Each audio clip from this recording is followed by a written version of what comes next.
In this lesson, we're going to be talking about encoding and packing using Metasploit. We've taken a look at creating payloads using Metasploit, and the problem with the payloads that we're creating is that they would get caught by antivirus programs that are installed on a target machine. And of course, we don't want to get caught by antivirus that may potentially quarantine or delete the payload that we're actually trying to get executed. We've got the ability to actually encode exploits or programs. I'm going to take a look at MSF encode here, and we've got the help, and it's going to tell us how we would actually go about using MSF encode. You can see the different options we've got. We've got the architecture, we've got a list of characters to avoid, and we've got the number of times to encode the data, which is the -C here. We've got a help banner, we've got the encoder to use, and so forth. You can see also that we've got the output format here, and again, it comes in a variety of different formats and languages. What I want to do here is I want to create a payload, and then I'm actually going to dump it into MSF encode, and that's going to give us the encoded and packed program that we're looking to have. I'm going to run MSF payload, and again, I'm going to create the shell reverse TCP with my local host, and I've actually got the local port set here as well.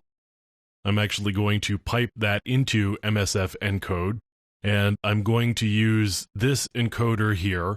I'm going to run it through 5 times, and I'm going to generate raw output.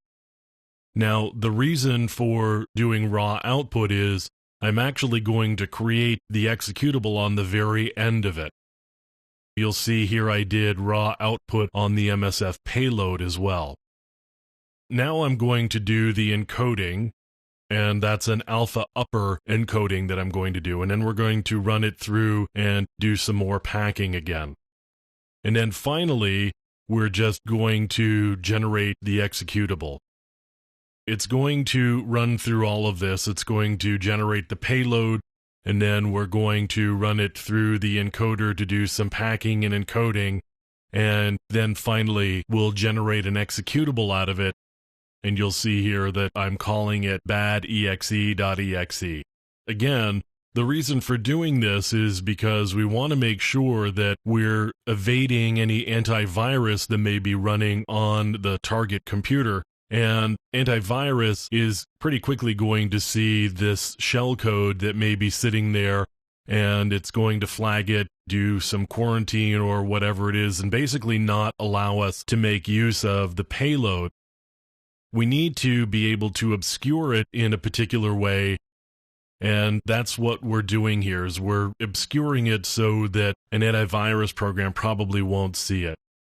You'll see that we did all of the work here, and now I'm going to take a look at badexe.exe, and you can see that it's a PE32 executable, which means it will run on Windows, because Windows uses the portable executable format, and this is 32 bits here.